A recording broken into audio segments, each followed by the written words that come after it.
has been money for longer than any currency you've ever touched. 2,500 years of kings, empires, and central banks all agreeing on one thing. Gold is the only honest money. The Roman aureus, the British sovereign, the US double eagle. Every major power tied their fortune to it. And for centuries, the promise was simple: gold limits power. Gold stops inflation.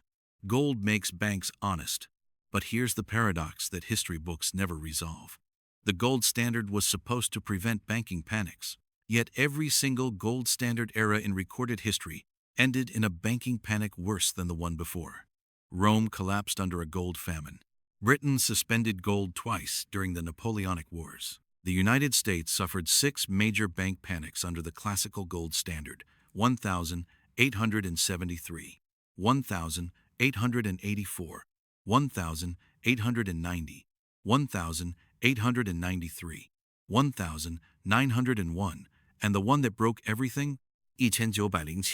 So if gold is the ultimate safe asset, why did it fail every single time? Why did the thing designed to stop bank runs become the very thing that caused them? And why, more than a century after abandoning the gold standard, do so many people still believe returning to it would save us? The answer begins in a vault you've never seen, inside a panic you've never fully understood, with a banker who saved the United States Treasury using nothing but his name, a stack of gold, and a secret that would change how money works forever. Let me take you to October 1907, New York City.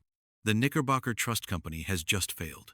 Word spreads through lower Manhattan like a gas leak. By noon, there are lines outside every bank in the financial district. Not customers, withdrawing pocket money, wealthy men, businessmen, the trustees of entire industries, demanding every dollar they own in physical gold. Within 48 hours, the New York Stock Exchange falls nearly 50%. The city of New York itself cannot pay its workers. The mayor announces that all city employees will be paid in scrip, essentially IOU notes, because the banks have locked their own vaults. Here is what most people never realize about a banking panic. A bank run is not caused by a bank being insolvent. It is caused by the belief that a bank might be insolvent. And that belief becomes a machine that builds itself. You hear your neighbor lost money. You tell your cousin. Your cousin tells his partner. Before the sun sets, 100 people who never spoke to each other have decided, independently, that their money is safest in their own hands. The bank, which held only enough physical cash to cover 10% of deposits, collapses under the weight of a rumor it never heard coming. By the 22nd of October 1907, the entire American banking system is hours from shutting down. No loans, no payrolls, no gold moving between banks. The country is freezing in place. And then a man walks into the room. J. Pierpont Morgan, the most powerful banker in American history, 69 years old, suffering from a cold that will kill him within 6 years. He gathers the heads of New York's largest banks inside his private library, a marble palace on Madison Avenue. He locks the doors. He tells them they will not leave until they have raised $25 million in gold, a sum equal to nearly $1 billion today, to stop the panic. Here is the moment that changes everything. Morgan does not ask the banks to lend money. He does not ask the federal government to print cash. There is no Federal Reserve.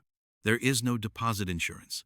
There is only gold, and the banks have already hoarded every available ounce. So Morgan does something no banker had ever done on that scale. He announces that he himself will guarantee every trade on the New York Stock Exchange using his own gold reserves. Not a government, not a treaty. One man's gold, one man's promise. The panic stops, not because the problem was solved, but because belief shifted. Morgan's name, backed by his gold, was more credible than every bank in New York combined. He had become, in a single afternoon, the human embodiment of a central bank. And that, right there, is the hidden architecture of every gold standard panic.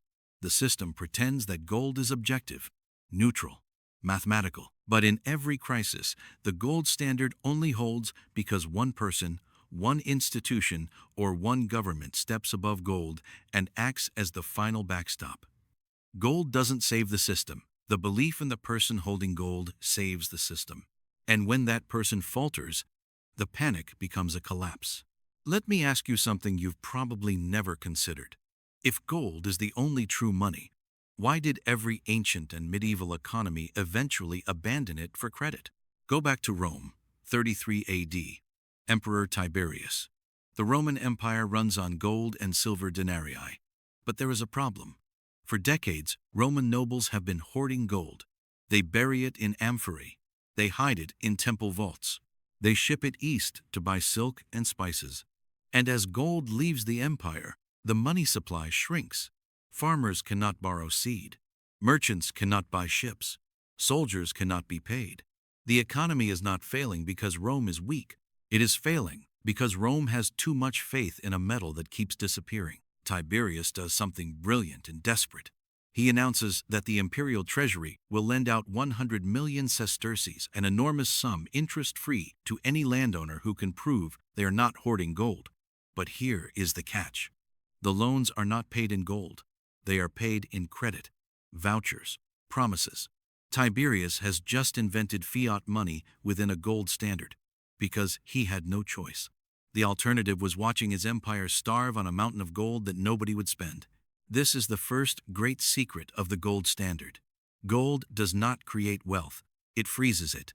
In a pure gold economy, every coin spent is a coin you can never use again. The natural human instinct to hoard, to save for winter, for invasion, for old age, becomes a slow economic suffocation. The only way to keep money moving is to create credit promises, loans, paper notes that circulate alongside gold. But credit is always a bet on future trust. And the moment trust breaks, everyone runs back to gold. And the gold is never there. That is the paradox you were promised at the beginning. The gold standard fails not because gold is worthless, but because gold is too valuable. People trust it more than they trust the future. So they hoard it. And hoarding is exactly what kills the very economy that gold was supposed to protect. Now, let me show you who really understood this. Not bankers, not kings, prisoners. In 1941, in the Sachsenhausen concentration camp, prisoners created one of the most stable currencies in modern history. Not gold, cigarettes. A single cigarette could buy a bowl of soup. 5 cigarettes could buy a coat. The camp economy ran entirely on tobacco. And here is what economists noticed decades later. The cigarette standard never experienced a bank run. Not once. Why? Because prisoners knew cigarettes could be destroyed, stolen, smoked. There was no point hoarding 50 cigarettes when you could only smoke 10 before they went stale. The currency forced itself to circulate. Gold has the opposite problem. Gold never goes stale, never decays, never gets smoked. And so the natural human instinct is to treat gold not as money, but as memory, a store of value that outlasts children, outlasts nations, outlasts history itself.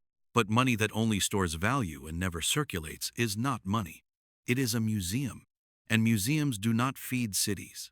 This is the hidden power layer nobody talks about. The gold standard has always served one group above all others: creditors. People who have already accumulated wealth and want to freeze the existing hierarchy, because under a gold standard, the supply of money is fixed or grows very slowly. Wages fall. Debt becomes harder to pay. The rich, who hold gold, get richer.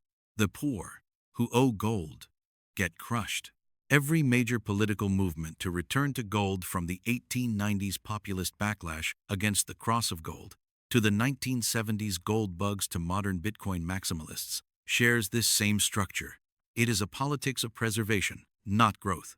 A wall against inflation that also walls off upward mobility. Consider the Panic of 1893.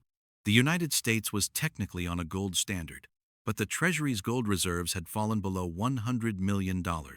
A rumor spread that the government would run out of gold within weeks. Bankers in London who held massive amounts of American debt began calling in loans. Farms failed. Railroads went bankrupt. 15,000 businesses closed. And through it all, President Grover Cleveland did something that still angers historians. He borrowed $65 million in gold from a private banking syndicate led by, wait for it, J.P. Morgan. The same Morgan from 1907.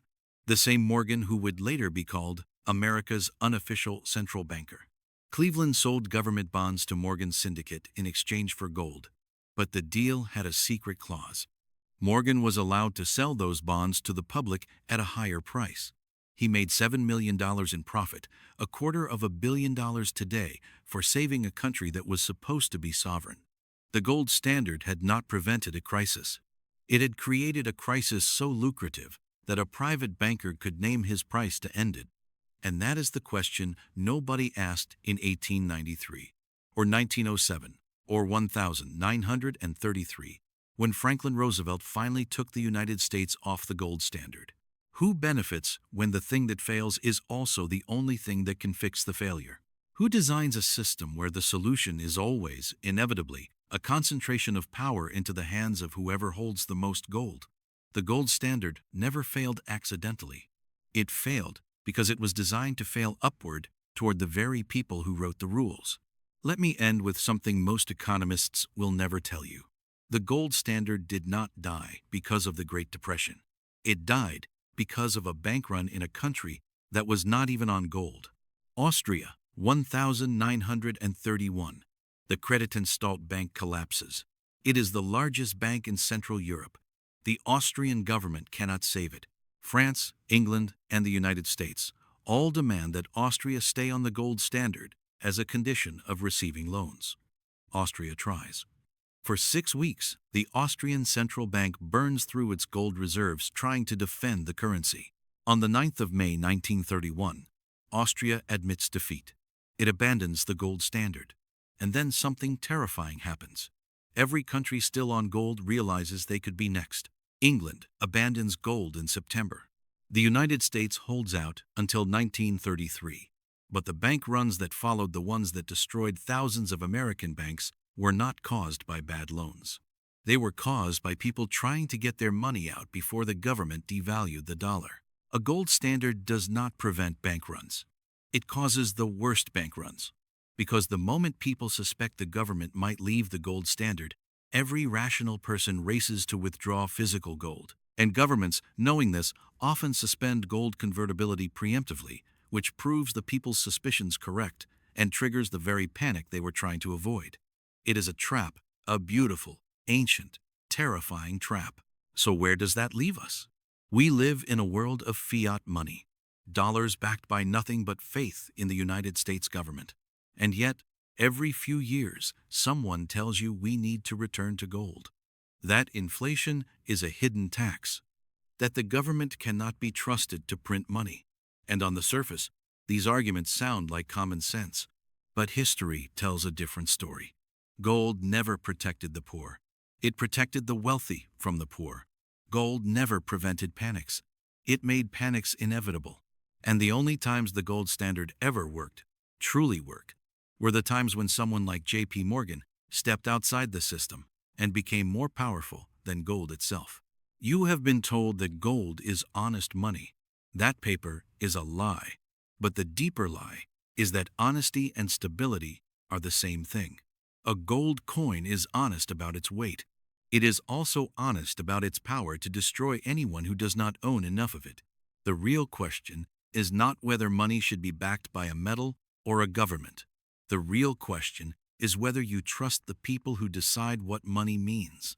When Rome abandoned gold, it began 2 centuries of brutal inflation, but also 2 centuries of empire-wide trade, public works, and military expansion that gold scarcity had made impossible. When America abandoned gold in 1933, the economy grew faster in the next 5 years than it had in the previous 20. The gold standard never made anyone free. It just made their chains heavier and harder to see. If this changed how you see the world, subscribe. History has the answers, and I'll show you where to look.